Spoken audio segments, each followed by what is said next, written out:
Thank you very much, and thanks for the kind introduction and the invitation by Simona and Andra and the society. And I'm very happy to be here. I was in Sibiu about 3 or 4 weeks ago to a rock concert, and I was in Cluj last year when I was also invited to the Young Rheumatology session, so I'm very happy to be here again. And just to have enough time for questions, I will try to be a little bit shorter, and this is my agenda today. And it's impossible to speak everything and to tell you everything about artificial intelligence. I just want to give you some idea how and where we would go and what are the positive and negative approaches. And so I will mostly focus on spondyloarthritis, but because most of the rheumatological examples we have is in rheumatoid arthritis, I will also show some rheumatoid arthritis stuff. Of course, everybody knows that we have e-health, electronic health everywhere, and the COVID pandemic actually accelerated this because we started telemedicine. We were not able to see all our patients face to face, so we have to use these mobile apps. We have to call them. We have to talk to them on the internet. We have to send emails and others. So the domains of e-health consist of telemedicine, the big data, also the wearable technology, and others, and I think we can't do anything without this anymore. So it's gonna, develop and accelerate further. And then I'm gonna talk about ChatGPT, how you write medical papers in the help of that. So the digitalization in rheumatology includes that instead of face-to-face visits, we have to make virtual visits on a phone or a video. And then we use these mobile health applications which help the patients to log in some of the patient-reported outcomes and others. There are wearable technology. Of course, everybody who is running or doing sports, you are measuring your own steps or measuring your pulse. That's how it comes from. And then from sports and fitness, it went to medicine now. And electronic health records in many hospitals. We used to have, of course, paper health records. Now we have it in the cloud. So you can do statistics much better. And of course, I talk about artificial intelligence, and there is digital therapeutics. So this network here shows you how the patient and the doctor is connected by computers, connected by these mobile phones. And of course, there is still a big need for this mobile technology. Of course, it's easy to understand. Artificial intelligence is basically very similar to our own intelligence. Machine learning is similarly how a child learns, of course, and deep learning is just a more deep, multi-layer type of learning when we, teach the computer or the algorithm. But I have to make a statement right here that I don't see that artificial intelligence will ever work without our help. So the man, the person, the human being is always needed for this. Now, machine learning in rheumatology can classify, can do regression analysis, can do clustering of the diseases, and everything works on tons of data. And so we know that there is supervised and unsupervised learning. Also, when a teacher is talking to a child, you can always reinforce, and there is a feedback from the child, and then that is the process of learning. And I don't think that unsupervised learning is a very safe thing to do. That's when the computer and the artificial intelligence does everything on its own, and that can be dangerous at some time, so I don't think that's going to happen. So let me give you an example of lupus. Let's suppose that there are people. The blue ones are the ones with lupus or soon-to-be lupus. The red ones are the ones who are healthy people, and they are checked for lupus antibodies. Some of them have 0 antibodies. Some of them have 1, 2, 3, 4.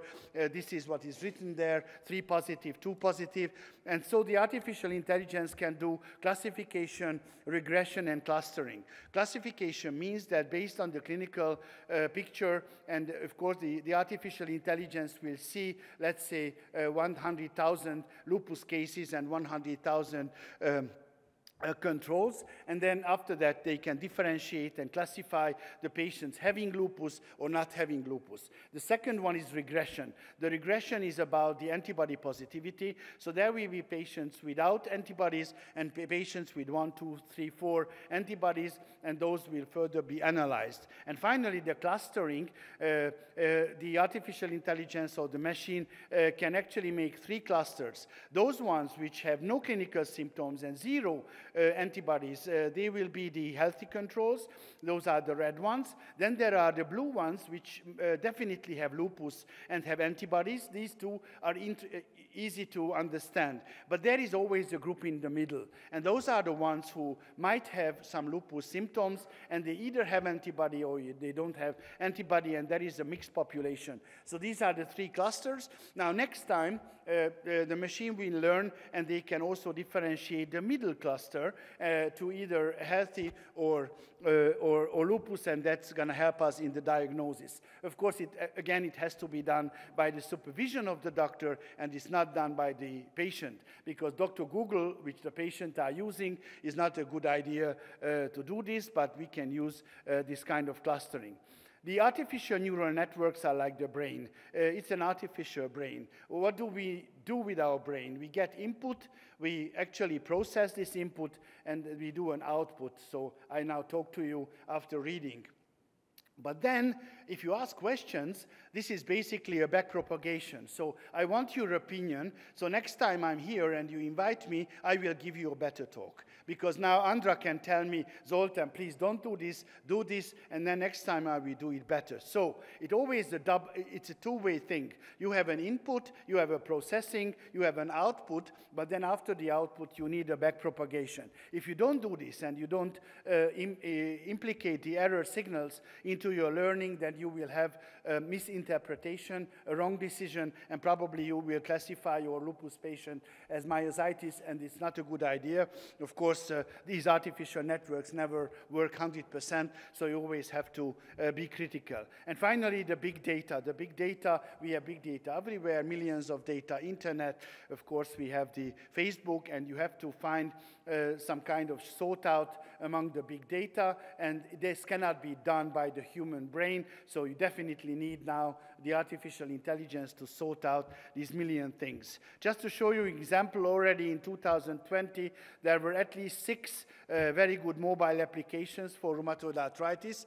These were used by patients, and this enhanced the clinical trials, and the patients could log in the patient-reported outcomes, and so it's all for smartphones. So, of course, the technical preparativeness of the patient and the doctor is very important, and that is probably one of the major limitations, that certainly some of the patients don't have an iPhone, some of the patients don't know how to use it, so that requires a lot of training from us. So EULAR also learned that it's important. So in the last 3 or 4 years, we have 3 recommendations now. One is the points to consider for the use of big data, and you know that there are now presentations and papers on big data in lupus, in big data in Sjögren's. So I don't think we will really use our own data or national data. We have to use the European data, especially in rare diseases. The other one is the implementation of mobile health applications, because you have to have a pro and a con. You have to critically limit the use of mobile applications, which applications are good, which are not good. I mean, in healthcare, there are at least 1,000 mobile applications already, and you have to critically select which is the best and which is not. Therefore, EULAR makes some recommendations, what is a valuable and a trustable mobile application. And the third one is the remote care, and that was, of course, issued after the pandemic, because, of course, everybody knows that some of the patients were lost during the system, and although there are not very many long-term follow-ups, I don't know if you actually checked your own patients, how many of them got lost during the COVID, but in cancer, there is definitely a big spike of worse outcome and increased mortality due to the fact that the cancer patients didn't get to the right treatment. So therefore, I think we should do the same, and there are some some initiatives where they actually look for their patients, and there were different types of things. The clinical applications of AI are multiple. You can use whichever you want. One was the personal and online consultations. That is basically, you can have a second opinion. So a patient is going to a doctor, but if you want a second opinion from another doctor or something, that you can do this consultation over the internet. Then, of course, the patient help and drug selection. The home monitoring, it was very important during the COVID that the patient gets in touch with you whenever there is a question, whenever there is anything. And we learned how to prescribe drugs while the patient was still at home, and we learned how to communicate with the patient. And I don't show you statistics about the use of telemedicine because this is not the topic of this talk, but there are many, many big studies, and it seems that in altogether 60–70% of the patients liked telemedicine during the COVID, and some of them said that they also want the face-to-face one. I'm sure that now, of course, we got back to business. There is also artificial intelligence-guided ultrasound. So because with ultrasound, we know that the biggest problem is the inter-observer variability. Not everybody is the same knowledge and the same skill to use ultrasound, and with AI, it can be standardized. This is outcome, precision medicine, and also personalized treatment. I will show you some examples. Number one would be physical exam. Can you do physical exam remotely and using artificial intelligence? This is just one thing, because as you know, there were many, many problems with the DES-28 in telemedicine. DES-28 needs blood sampling for the CRP and needs the assessment of the painful and the swollen joints. So there are three major indicators which cannot be done by telemedicine. So therefore, they try to do it on a remote basis. Tender joint count is not so difficult. The patient can learn how to measure the tender joint count, but this is for the swollen joint count. This Swiss group found out that you can make do a photo with your smartphone, and actually those wrinkles in the MCP joint, on the PIP joint, the disappearance of the wrinkles actually mean that there is a swollen joint, and they also validated this. I'm not going to go into details, but basically all the patient has to do is to take a photo of the hand and of the major joint, send it to the doctor, and then you can do the swollen joint count. So the validation was that the swollen joint count with this mobile phone together with the swollen joint count you do yourself physically, and there was a very good correlation. Of course, this needs further experience.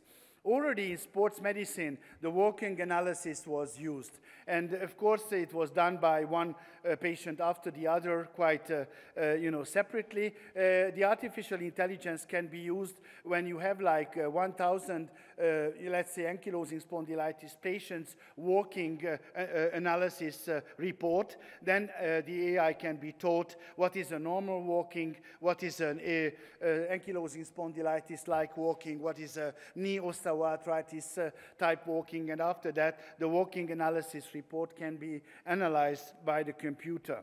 Of course, the most popular would be imaging, because imaging is always standardized, and using the computer in the future to assess the imaging actually closes out the subjectivity of the radiologist. The radiologist, of course, must be there sometimes in selected cases, but it's easy to understand that if you have 1,000 rheumatoid arthritis x-rays and you feed it into the computer, that the computer will very closely, in about 85% specificity and about 90% sensitivity, can tell which are the erosions, what are not the erosions, which is the space narrowing. On the right-hand side, you can see an axial spondyloarthritis MRI, and the circle shows the bone marrow edema. If you look at many, many spondyloarthritis spines, and the MRI shows you which one has the edema or the fat metaplasia. You heard a lot about this from Xenophon yesterday. Then, of course, you can color code. So this yellowish color actually shows you where the syndesmophytes will occur later. You can predict the place of syndesmophytes that would occur later, and that is because of the fat metaplasia and the and the edema. So the first one is a baseline. It's a healthy spine. Then you have an inflammatory spine with a progression, and after that you treat the patient and it disappears. So if you do that, you can do a follow-up with the computer, seeing how it goes. The next one would be laboratory diagnostics. You can do genetics, but it's less likely to be there. So there is a multi-biomarker assay called MBDA, which consists of 13 laboratory biomarkers, and these laboratory biomarkers actually associated with inflammation, angiogenesis, cytokines, also joint damage, and even adipokines. And it seems that it's very well correlated with disease activity in many diseases, especially with drug responses.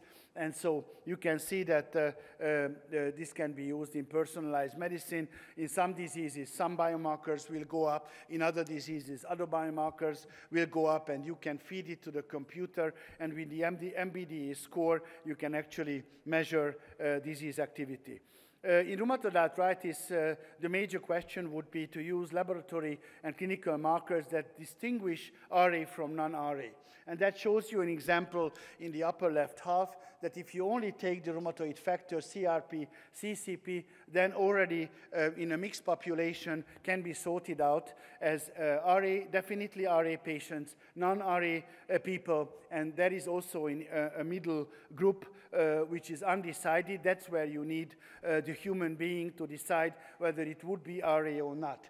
And on the upper right-hand side, you can see how it developed further. First, it only said that, is there a joint space narrowing, yes or no? Then later on, the whole joint space was analyzed, not only the joint space narrowing, but also the texture of the cartilage and also the shape of the joint space, and that was fed to the computer, and now different phenotypes of the joint, of the small joint, can be elaborated. And finally, the deep learning can look at the whole hand of the rheumatoid arthritis patients, and learning what the joint and the joint space looks like, they can decide whether there is joint space narrowing and there is erosion or there is no erosion. Of course, talking about psoriatic arthritis, the biggest question is which psoriasis patients will develop psoriatic arthritis. That's very, very important.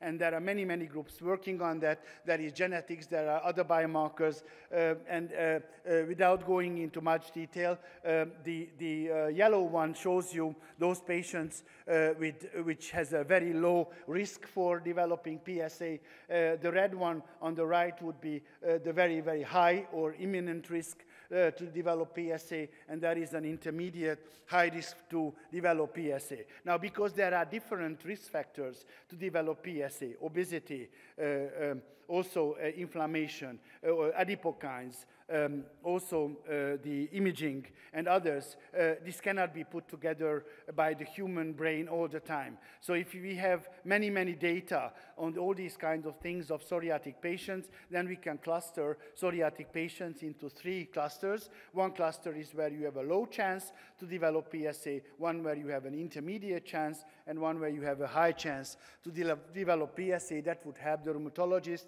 because if you have all this available data, then the computer will help you in deciding if you have a patient at high risk or a low risk. Actually, it's not the rheumatologist, it must be the dermatologist first who will see these results. I'm not going to go too much into detail, but the AI and imaging can also be used for comorbidities like ILD. For instance, in a scleroderma lung, those places where you have a ILD and you have a local density that is blue in the middle, and when you treat the patient with an antifibrotic drug, then it disappears. So you can do follow-ups, and you can, of course, there are several subtypes of ILD, and if you log in different patterns of interstitial lung disease into the computer, that can help you to classify this. So in summary of this part, you can use AI in patient follow-up. You can use it in the telemedicine with the mobile health applications, the wearable technology. You can also help the decision-making in, for instance, by the laboratory and by the imaging. You can use these wearable technologies and lots of very smart things, smart watches and smartphones, and then you can use these mobile apps. So this will be somehow helping us, but the doctor is always there. Now, of course, the other side of the story would be research, and research is much more far away, because now the clinical use of AI is not yet there. I think it's going to come, but we have to get used to it, because clinicians will have to learn it. But researchers, of course, already use it for a long time. And if you have electronic health records with millions of patients and millions of data, then you definitely need AI to sort it out. And there are already lots of publications of the phenotypes of subgrouping of lupus or subgrouping of scleroderma and Sjögren's syndrome. And so this is already done by researchers. Can I just show you some examples where it will go? And the problem here is, of course, that we have a limited number of drugs. So we have probably 10, 12 drugs for RA and probably 8 drugs for PSA. So even if I know every single patient is different, the personalized medicine and the use of AI is still not there. But in single-cell RNA transcriptomics, as you see here, if you compare rheumatoid arthritis cell types with PSA cell types, already on the top you can see that it's very much different. And on the lower left corner you can see macrophage profiling of rheumatoid arthritis and PSA. It definitely shows you that many macrophage subtypes are very different in RA and PSA. And here you can also see the fibroblasts. Fibroblasts have 11 subsets according to the single-cell RNA transcriptomics. And for instance, the F1 phenotype is more common in PSA than RA, and F11 is more common in RA than PSA. So let's suppose that some of the companies will target selectively the fibroblast subsets. You can develop drugs. One of them will target those fibroblasts which are mostly associated with PSA, while other drug will target with RA. Of course, we are not yet there. The next one would be, of course, multi-omics, like proteomics and genomics and epigenetics and genomics. And here, the psoriatic disease as a whole should be seen. Of course, we as doctors can have the clinical results and have the imaging results, but definitely if you put the genotype of the patient, the inflatype, which is the inflammation profile, like signatures, and the therapeutic profile, that would help us to do more relevant precision medicine. But again, because there are a limited number of drugs, today it doesn't have a clinical relevance yet. But in the future, you can dissect the certain subsets and certain phenotypes of psoriatic arthritis, so it might lead to disease subset-specific treatment. There is one example how to use it in drug responses. It's been known for a long time from many groups like Constantino Pizzalis's groups that rheumatoid arthritis synovium might have 3 different histological patterns. One is the lymphomyeloid predominant, one is the diffuse myeloid predominant, as one is the fibrotic non-inflammatory type. So if you take 100 patients with rheumatoid arthritis, about 60 of them will have the lymphomyeloid, about 20 of them will have the diffuse, and 20 of them will have the fibro. Now what these people did, they took the 3 synovial fibroblasts, some of them are B-cell rich, some of them are B-cell poor, and they compared tocilizumab with rituximab, and it seems that sometimes the cellular composition of the histological composition of the synovial tissue was associated with responses. In some of the patterns, like the diffuse myeloid, tocilizumab worked much better than rituximab, while in the B-cell predominant, it's usually rituximab. Of course, that requires biopsy, and that is also a limitation of such studies, because it's almost impossible that before deciding which drug you will use, you actually do biopsy of the synovial tissue, but that can lead to peripheral blood sequencing or can use other type of things. And of course, there's the Hungarian, Romanian professor in Boston, Albert László Barabási, who's from Karta, was born in '67, and he was the one who used this network-based in silico screening of drugs. How do you develop drugs based on the molecular pathogenesis of the disease? It all belongs to the drug-disease proximity. So if you plot the disease genes in red and you put the triangles as a drug target together, then the shortest path between the two would tell you which drugs would probably work in that disease. And you might remember that Barabási actually published a lot of data on COVID, for instance, that he put probably 300-400 drugs in this system and picked those drugs which would work for COVID at that point.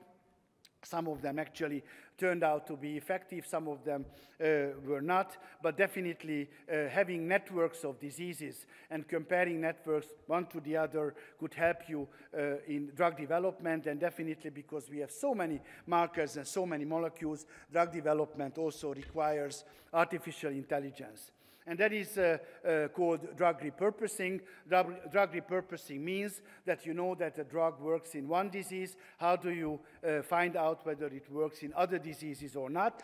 And the classical, traditional repurposing was that, let's suppose they found that methotrexate is working in rheumatoid arthritis, so they took methotrexate, and then they found out that, oh, it also works in psoriasis and others, or a TNF blocker, or something else. So that was a classical way of trying, and that requires a lot of time and a lot of money. So now, of course, the future would be integration of data-driven approaches, which is down there, that you basically learn everything from every disease. You know the genomics, you know the proteomics, you know the clinical picture, you know the imaging, everything, and then you put them together, and then you find out, okay, fine, psoriasis is very similar to rheumatoid arthritis, so these drugs might work.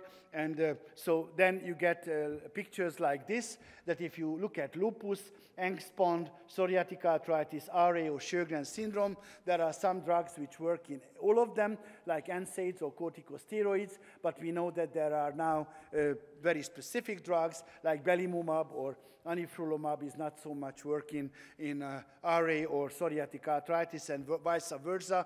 So sooner or later you get to the point of this type of medicine. But if you do it in a classical way and you keep trying drugs all the time and do tons of clinical trials that requires lots of money, this is not the future. The future is that you, before trying it to certain diseases, you actually decide whether that drug would work or not. And I just skipped those, so this is basically the outline and the algorithm, what we thought. So there are several diseases. There is the patient.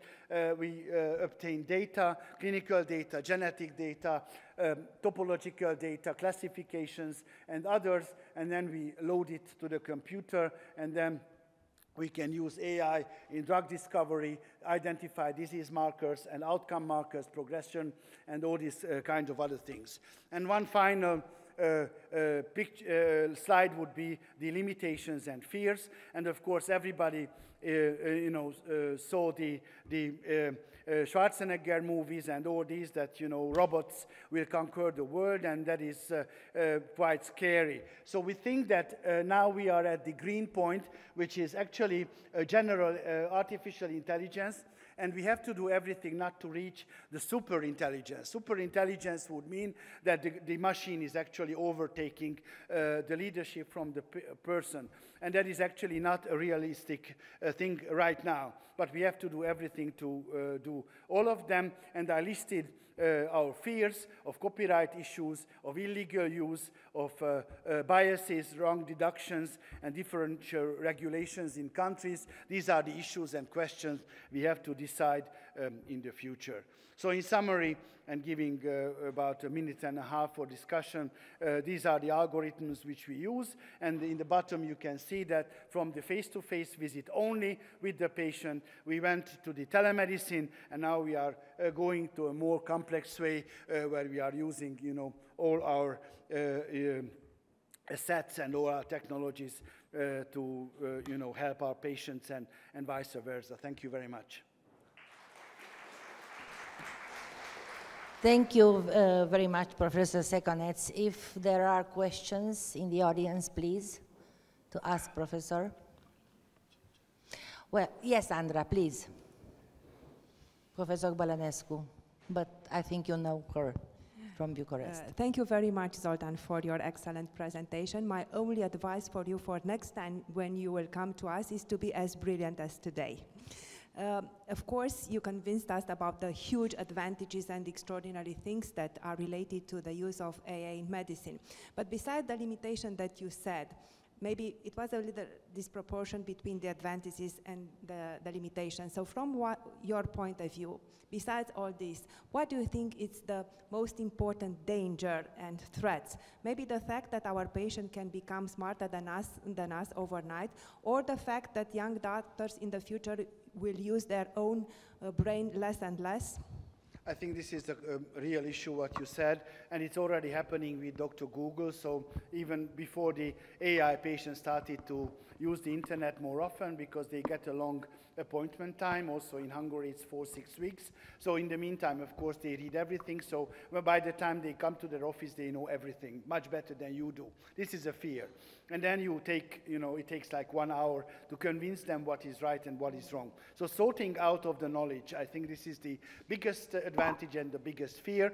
So you have to have the trustfulness between the patient and the doctor and tell them from the beginning that even if I'm using these kind of activities and these kind of technologies, it's still me who you have to ask the questions from and not the internet. And I'm only using the internet to answer your questions. And that, of course, is so easy to say, and it's very difficult to keep, especially if your patient is 200 kilometers away, in the high Carpathians, and they cannot come to you, then whatever they can, get information, they try to do it. So controlling and limiting the information is the most important thing which we have to do. I have also a question, Professor. You said there one of the dangers is wrong deduction. Well, to what extent nowadays can we rely and trust artificial intelligence? They estimate the right deduction between 80 to 85%. So in every 100 cases, you will have 10 wrong deductions. So the major goal is to decrease it. If you saw the movie Oppenheimer, to Oppenheimer, this colonel said, I don't like more than 0. I want 0. So what is the chance that there will be a problem with the explosions? And he said it has to be 0. There is no 0. Never be a 0. So it's going to be 1 out of 100, 1 out of 1,000. And you have to make it close to 0. And that's why you need the person. I mean, if you misclassify, let's say, an osteoarthritis patient, 1 out of 100, that's not such a big problem. If you misclassify a lupus patient or a cancer patient, 10 out of 100, and you tell them the wrong diagnosis because the artificial intelligence will tell us total different diagnosis, that's a big problem. So the bias and the misclassification is a big fear which we have to work on, I think. Yes, thank you. And you answered my second question, which was, where is the place of human being? And you answered it already. There. Yeah, there. Thank you very much. Thank you. Other questions?